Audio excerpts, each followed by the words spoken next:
Hello, I'm Nathalie Dupree. Today on Nathalie Dupree Cooks for Family and Friends, we celebrate the hearty flavors and colors of autumn. First, there's a cold borscht, followed by honey vinegar duck with red cabbage and apples and a whole baked garlic. The dessert is a subtle almond tart.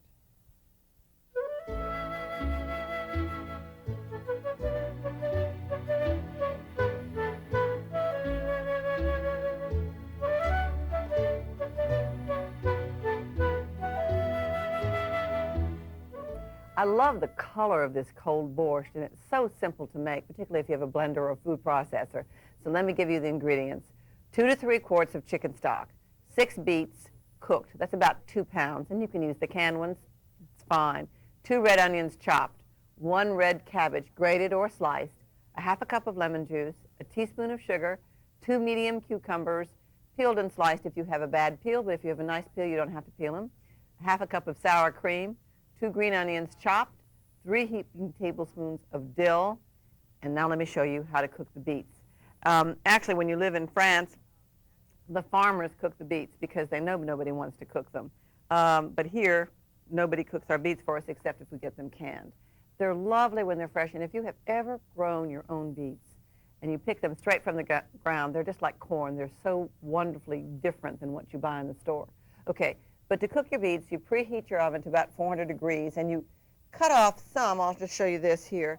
You cut off some, but not all of the greens, because you want to leave about 1 inch on top, and that'll prevent the bleeding of it.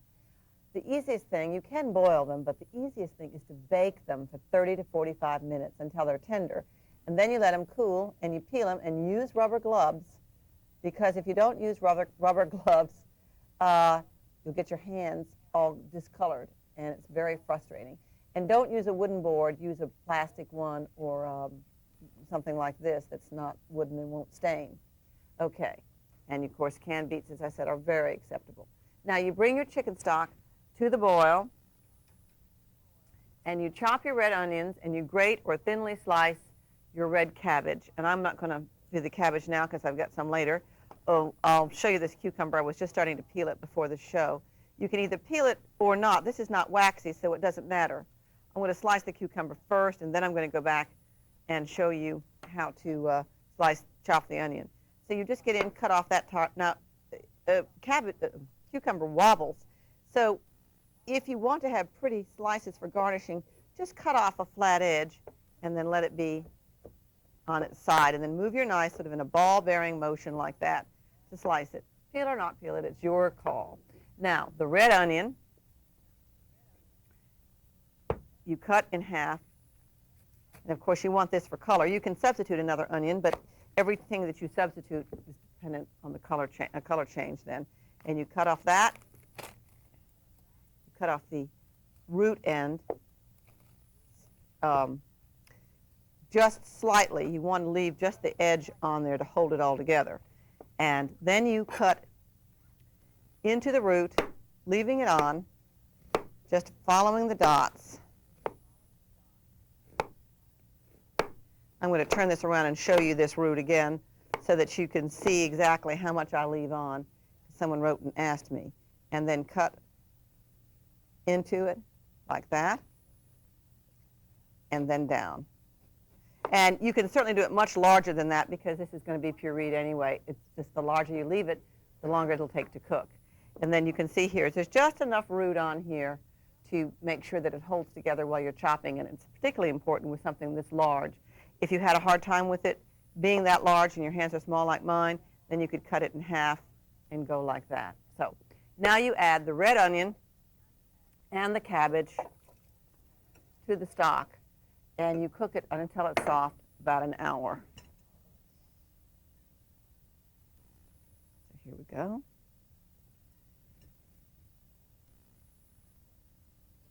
Now, you puree, you take the solids out here. I just said that because it looked purple, and if you saw it, I thought, you'd think, why is that still purple? You take the solids, and you put them into your processor or your blender, and you puree them. Then you pour them back into the broth. So you remove the solids from the broth, strain it if you want to, but it's very messy, and it gets all over your counter. So if you can pull it out with a slotted spoon, you're better. And then you just season with salt, pepper, lemon juice, little sugar if it needs it. Always just taste it first. If you're serving it cold, chill it covered, I say up to 3 days, but I have frozen this and pulled it out. It is terrific. And I've peeled and sliced my cucumbers. Let me show you how to chop your green onions. You have to find them in this little pile here that I made. My fantasy, it has to have a hole cut in the counter where I can just drop all the garbage through like they do in French kitchens. They have that in restaurant kitchens in France. They just have a hole there and they just push everything into it when they're through. Now, let me show you chopping the green onion greens. Cut off any ends that don't look pretty and cut in like this and then like this. Pretty easy, huh? There you go. And this is not really a green onion, it's a scallion. I keep forgetting to say scallion when I mean green onion. When I mean scallion, I say green onion instead. It's my only major serious flaw. Your dill, I don't have any to show you unchopped. I'll show you some at the end in case you haven't ever seen any pretty dill. I've probably covered it up with all this. Now, you ladle your borscht into individual serving bowls, and then when you're ready to serve, or if you have a real big, pretty glass one, then you just top the whole top with sliced cucumbers, and then you garnish them with sour cream. Now, don't get too many on here because people have to be able to eat them. And then you garnish with a little sour cream. You could even put that in a piping bag if you were so inclined. And your green onions, green onion greens, and your dill. It is just lovely. This recipe serves 8 to 10, so there'll be plenty of leftovers if you're trying to make this a full meal. And you can just cut the whole thing in half if you want to, or 4. Now your honey vinegar duck, and this is from the Putting on the Ritz section of the book as well. Both of these are, because they just have a little touch of pizzazz to them. They're not everyday foods at all, are they? Now, a 4 to 5 pound duck, and this is one of the things that I always enjoyed my mother cooking so much when I was young, was cooking a duck. So you take a 4 to 5 pound duck. You want 1/4 of a cup of butter and 1 shallot chopped, 3 to 4 tablespoons of honey. And let me just tell you about that honey while I'm thinking about it. There are all sorts of varieties of honey on the market. So you have to really taste them. When you buy your honey, bring it home and taste it, or better yet, try to go to a shop where you can actually taste the honeys. That's the real trick, because every one is different. This orange blossom is one of my favorites. I drink it in my hot tea, particularly when I'm doing the shows, because my throat gets scratchy. And this is a much stronger one yet again, and then this one's very light. The chances are this is going to have a quite different flavor than the other one. The same thing, now 3 to 4 tablespoons of vinegar, and that also is going to make a difference. Red wine vinegar is quite different in flavor than balsamic vinegar, which is an aged wine. The red wine doesn't have to be at all, or the raspberry, or the sherry. So sherry vinegar. So each one of them are completely different. Sherry vinegar is a very different vinegar yet again. Now, preheat your oven to 375 degrees. And then meanwhile, rub some salt and black pepper into the duck to give it some flavor, because it wouldn't adhere as easily later once you started glazing it. And then prick in, and you're not trying to puncture the flesh of the duck, you're just trying to puncture the fat. So just then it really gave when I pricked it, and I was kind of sorry. Get in wherever it's fat, pull out all of the innards. That's the liver, the giblets, heart, the neck, more liver, and then certainly pull out all of any extra fat that you see. You don't need that fat. You can render it down if you want to, and it's really good if you render it down, which means putting it into a pan very carefully and melting it down. And you can even fry some bread in it. It's really decadent. It's delicious. Now, put your duck on a rack in a roasting pan with, for sure, sides. And you can use this kind of a pan. I really like this particular one. Or you can just put it on a cake rack if you don't have one that's fancy like this. Put it in the oven and roast it uncovered for about 30 minutes a pound. And meanwhile, chop your shallot. I just wanted to show you a shallot. You chop it just like you do your onion. But it's the same thing as with the honey and the vinegar. 1 shallot, these are both 1 shallot, and one of them is twice the size of the other. So use your own judgment. Now, melt your butter in a frying pan and add your chopped shallot. You chop it the same way as you do the red onion. And cook it until it's nice and soft and nearly blonde. Then you stir in your honey, and that's right here. Oh, I want to show you how much fat there is from this duck. Stir in your honey and your vinegar, bring it back to the boil, and boil it steadily for 2 to 3 minutes. Actually, boil your honey first and then add your vinegar and continue to boil it. And the sauce is ready when it has this lovely syrupy consistency. I hope you can see that.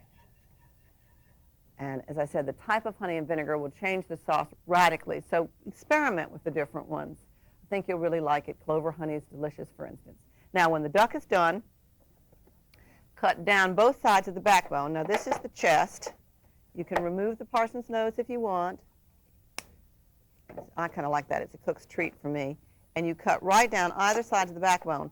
Now, the only place that you have any real problem is right there at the joint. And you see, I just pushed with my hand, and it really snapped it right there. It's just right where that leg bone hits. Let me see if I can show it to you better. You can always cut this other one from the inside. It's right where that leg bone hits the backbone, if you will, that you have any hard time at all. And if you can just twist it out, then it makes it much easier. Because when you cut up here, you're really not cutting through bone at all. You're just cutting through little fragile bones, not major bones. And there you go. Now, this is tricky. Let me show you this. I hope you can see it. I cooled this. Obviously, if it was hot, you didn't have time to cool it, what you could do is put a towel over your hand or a napkin. That's what they do in restaurants. And then you just pull out the breastbone.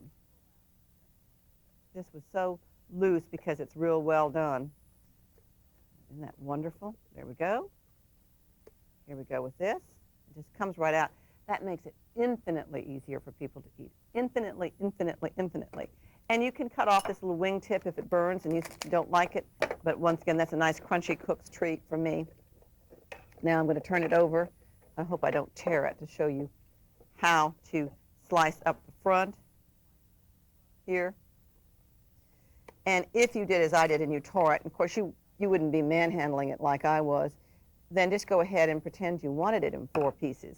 One duck really only easily serves two people very well. Ideally, it would serve 3, but that's hard to cut up and make equitable. So you either have leftovers or you have to have a lot of other stuff because it's skimpy if you have 4 people. So you can cut that in half too, and that's another way of doing it. And then when you're ready to serve it, you just put it on a heat-proof plate and run the duck under the broiler, skin side towards the heat until it's nice and crisp. And then you lightly coat these pieces with the honey sauce. And I usually use a large metal spoon to coat with rather than a wooden spoon. This wooden spoon is not such a good idea to get a beautiful glaze on. So I'll show you how pretty it looks glazed later. And now let me just show you very carefully. There's a lot of fat in the duck. That's why I talk about this. All of this fat came from this one duck in this pan. And I'm just going to measure it. The measure is 1 2/3 cup of fat.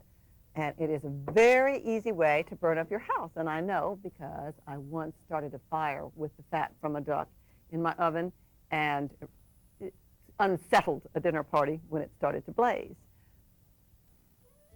My idea of heaven, well, one of my ideas of heaven anyway, is a cucumber that hasn't been waxed and hasn't any seeds. Like this burpless cucumber being sliced by Rick Pastina, a chef at Walt Disney World's Epcot Center. Note that he halves it in the long way so as to steady the slicing and cutting operation. Cucumbers are an Asiatic climbing annual related to pumpkins, squashes, gourds, and watermelons. They like warmth and a lot of water, which they definitely get in this hydroponic greenhouse, part of the Kraft General Foods Pavilion, the land at Epcot. As Mickey showed me, these seedless cucumber vines look almost like tall trees. The roots are fed by a scientific nutrient irrigation system. Light, temperature, and fertilizer are carefully and almost constantly monitored.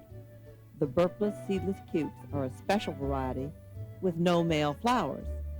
They can't be grown outdoors, or bees would cross-pollinate them, resulting in seeds and burps.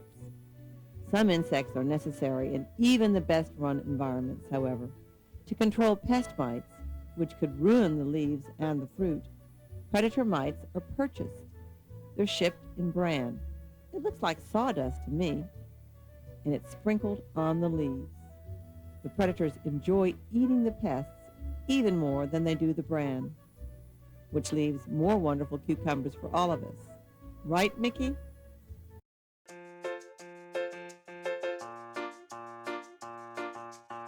For nearly a century, LeCreuset's colorful French cookware has been a favorite in kitchens around the world.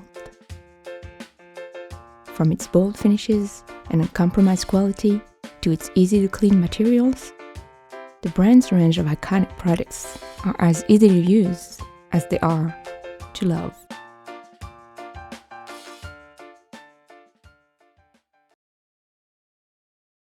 You're going to love this almond tart, which is a terrific base for something like strawberries, or it's good by itself. Calls for a cup of flour, a quarter of a teaspoon of salt, a tablespoon of sugar, a half a teaspoon of baking powder, 5 tablespoons of cold unsalted butter, 3 tablespoons of heavy cream, and an egg yolk. I really think it's a sublime tart dough.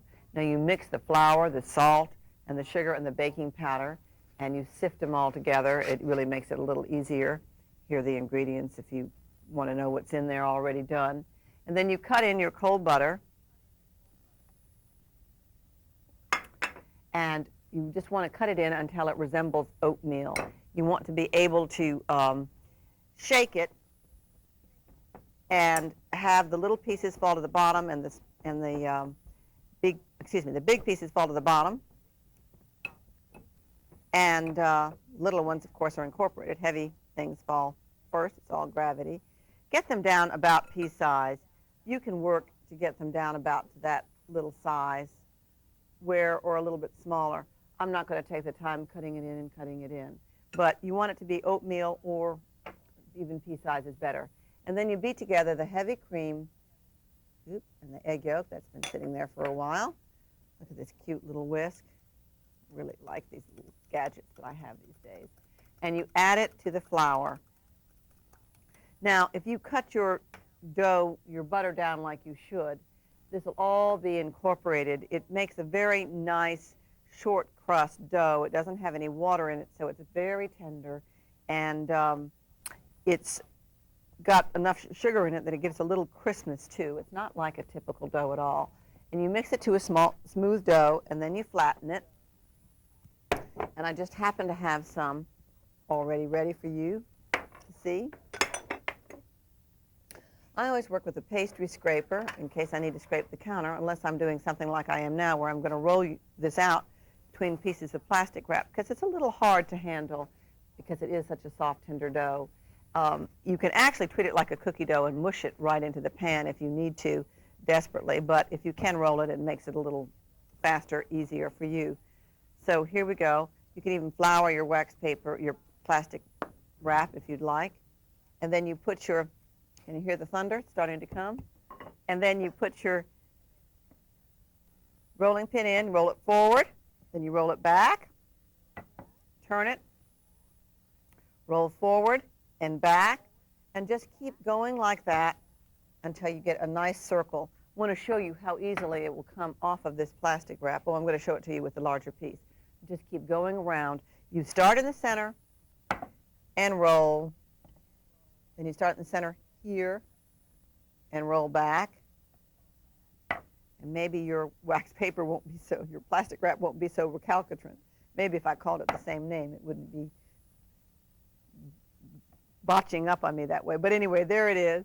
And you flip it over into your pie pan. I'm going to show you that with my, yet again, next dough.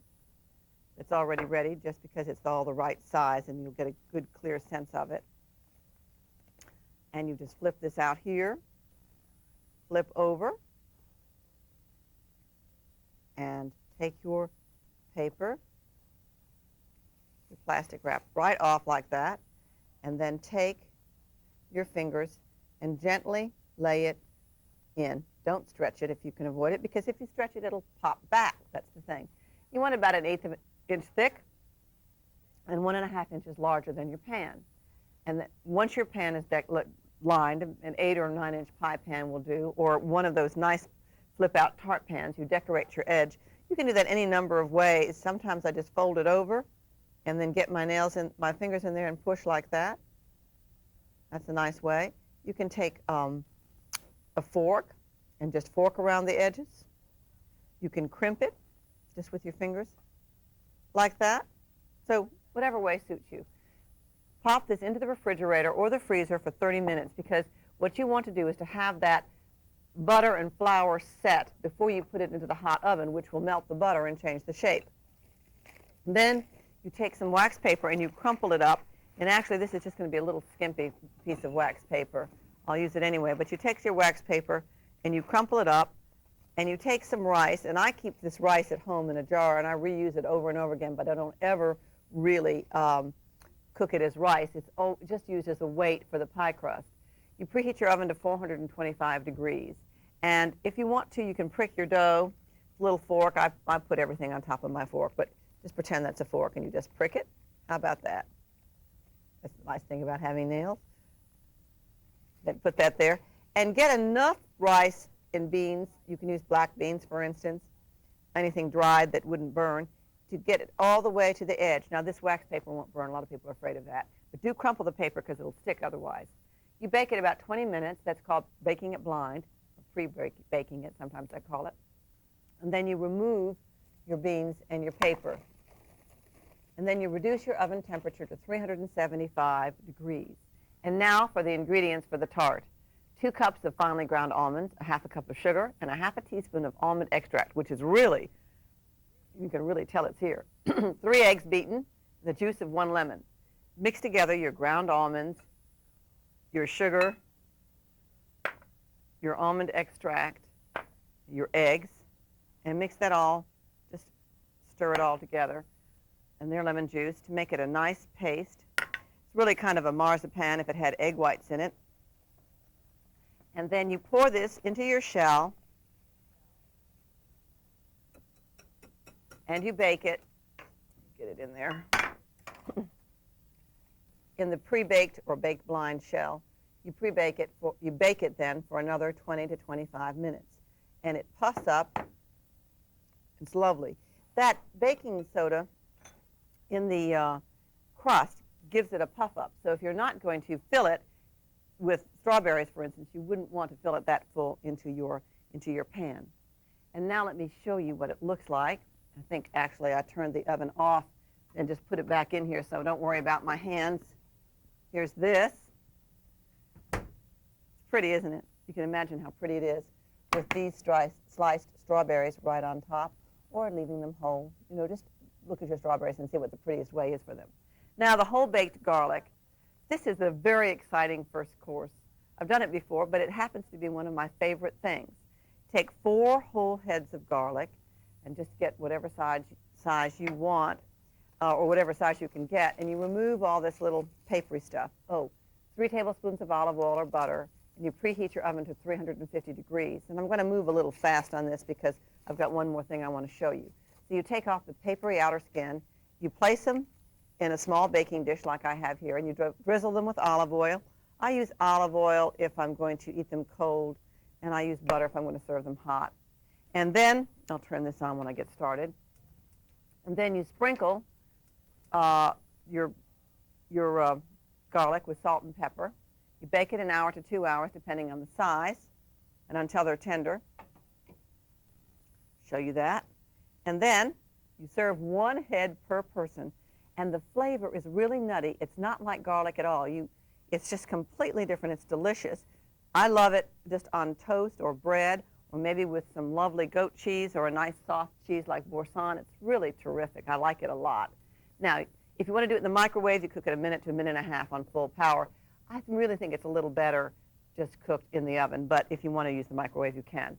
Very quickly, your red cabbage and apples, in case you wanted to do didn't want to do the borscht and you wanted to have a nice winter menu, fall menu. 1/4 pound of bacon, cubed, 2 onions, sliced, a red cabbage, shredded or grated, 2 Granny Smith apples, peeled and cut into wedges, a 1/2 cup of cider vinegar, 3 tablespoons of parsley, sugar to taste. If you need it, use it. You slice your onions and you peel your apples and you cut them into wedges. And you fry your bacon in a casserole until it's crisp. Then you take it out and cook your onions in the hot grease until they're soft. You're going to get all your bacon out because you want to use that for your garnish. Add your cabbage and your apples and your cider vinegar, and that's all cooked here, so just add your cabbage. You'd be amazed at how much this cooks down. Your apples, your cider vinegar. If you want to, you can cover your apples with some of that vinegar before you get started, and then you put the lid on and cook the whole thing about 10 minutes. Then you taste it for seasoning and add sugar only if it's necessary, and your salt and pepper. Put it into your pretty serving bowl and garnish it with the chopped parsley and the crumbled bacon. A rule of thumb is that you don't repeat one ingredient in a menu, such as cabbage, for instance. But I wouldn't really object to it strongly in this menu because the borscht is so different than the cabbage. And gosh, I remember when I went to Czechoslovakia, and certainly a lot of these things were developed in that area of the world. People weren't picky. When something was in season, they used it maybe in every course. So it really just depends on you and on your palate. In fact, one of the things that we used to laugh about when we traveled in Czechoslovakia was that we kind of knew what we were going to have for one meal. But at lunch, we kind of could figure out what we were going to have for dinner. So it works that way. And now let me show you the whole thing all together. So much fun to serve everybody a whole head of garlic. They look so startled. And then I serve toast that's been brushed with oil or butter or bread. I prefer the toast. And you just gush out the garlic right into the bread. It's just delicious. Also, the red borscht here is quite different than the color of the red cabbage and apples, but they're very beautiful together, and the textures are contrast.